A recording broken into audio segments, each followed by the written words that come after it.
Halo, kembali lagi bersama dengan aku, Andreas Kejikananda, alias Andreo, Research Analyst di Ternak Uang. Nah, teman-teman, di modul kali ini kita akan membahas satu hal yang menarik nih, yang dekat dengan kehidupan kita, yaitu adalah tentang hutang. Jadi di modul Hutang 101 ini, kita akan belajar lebih dalam tentang hutang sehingga teman-teman bisa mengelola hutang dengan lebih baik. Nah, khusus di video ini, aku akan membahas tentang definisi dari hutang. Sebenarnya hutang itu apa sih? Hutang itu pengertiannya adalah ketika kita meminjam uang kepada pihak lain, dan di kemudian hari itu menjadi kewajiban kita untuk mengembalikan kepada pihak tersebut. Pihak eksternal ini bisa berupa perbankan, pinjol, keluarga, teman, dan yang lainnya. Yang perlu teman-teman ketahui mengenai hutang adalah sebenarnya hutang itu punya dua sisi, teman-teman. Bisa baik, bisa buruk. Kalau misalnya kita bisa mengelola dengan baik, tentu hutang ini akan mendatangkan manfaat. Tapi kalau misalnya kita tidak bisa mengelola dengan baik, tentu akan menjadi bumerang buat kesehatan keuangan kita. Di video selanjutnya, aku akan membahas lebih spesifik tentang jenis-jenis dari hutang. So, stay tune ya.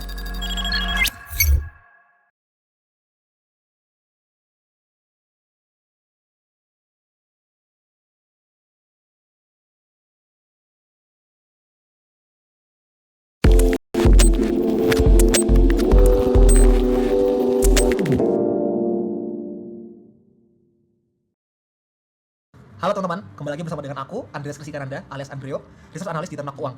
Nah, sekarang aku ingin membahas tentang jenis-jenis dari utang. Nah, teman-teman, yang perlu teman-teman ketahui, secara garis besar itu utang dibagi jadi dua jenis. Yang pertama, ada hutang konsumtif, dan yang kedua, ada hutang produktif. Nah, sebenarnya mereka bedanya itu apa sih? Nah, kita akan bahas satu persatu, mulai dari hutang konsumtif dulu. Hutang konsumtif adalah hutang yang dipakai untuk kebutuhan-kebutuhan yang bersifatnya konsumtif. Dan kemudian, untuk membeli suatu barang yang kira-kira tidak bisa menghasilkan cash flow di masa mendatang. Dan juga biasanya digunakan untuk barang-barang yang sebenarnya bukan kebutuhan yang penting banget gitu. Jadi bisa dibilang sesuatu yang kurang prioritas. Contoh-contoh dari hutang konsumtif adalah misalnya nih, pergi ke luar negeri, jalan-jalan ke luar negeri dengan utang. Kemudian kredit kendaraan bermotor alias KKB, mobil sport yang sangat mewah. Ada juga kartu kredit dan juga kredit tanpa agunan alias KTA, dan masih banyak yang lainnya.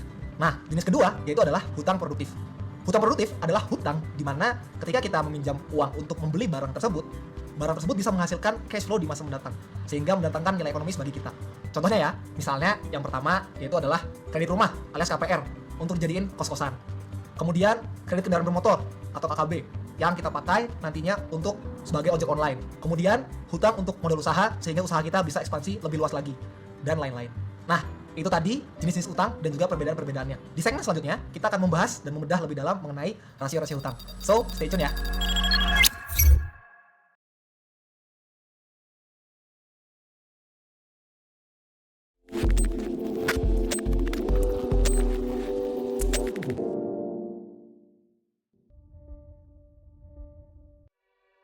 Halo teman-teman, kembali lagi bersama dengan aku, Andreas Kejikananda, alias Andreo, Research Analyst di Ternak Uang.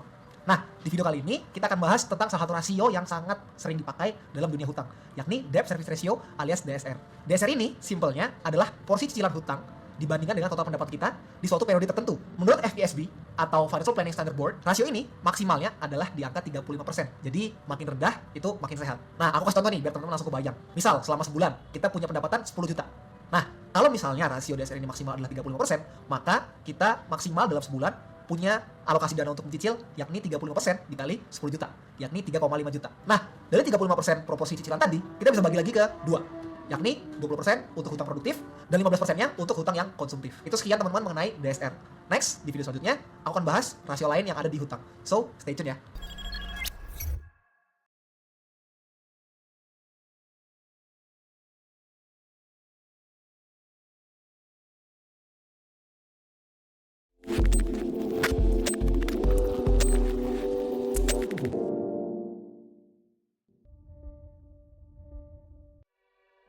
Halo teman-teman, kembali lagi bersama dengan aku, Andreas Kejikananda, alias Andreo, Research Analyst di Ternak Uang. Nah, sekarang kita ingin bahas tentang rasio utang terhadap aset. Sebenarnya rasio ini ingin tahu gimana perbandingan antara utang dengan total aset kita. Sehingga kita bisa tahu nih, sebenarnya secara keseluruhan kita tuh sehat atau enggak sih. Nah, cara menghitung rasio ini juga gampang banget teman-teman. Itu adalah dengan membagi jumlah utang kita dengan jumlah aset. Kemudian kita kali dengan 100%. Apa sih contoh nih biar teman-teman bisa langsung kebayang. Misal nih, kita punya hutang ke teman 10 juta. Terus kemudian yang kedua, kita punya hutang kredit kendaraan bermotor alias KKB 15 juta. Dan yang ketiga, kita punya hutang ke pinjol juga 15 juta. Nah, kalau ditotalin kan jadi 40 juta nih. Kemudian selanjutnya kita harus ngitung jumlah aset kita ada berapa. Nah, aset itu bisa berupa banyak hal teman-teman. Misal, portofolio saham kita atau portofolio reksadana kita, atau misalnya kita punya properti di suatu tempat dan kemudian jumlah deposito kita ataupun tabungan kita di bank. Dan itu semua adalah contoh-contoh dari aset.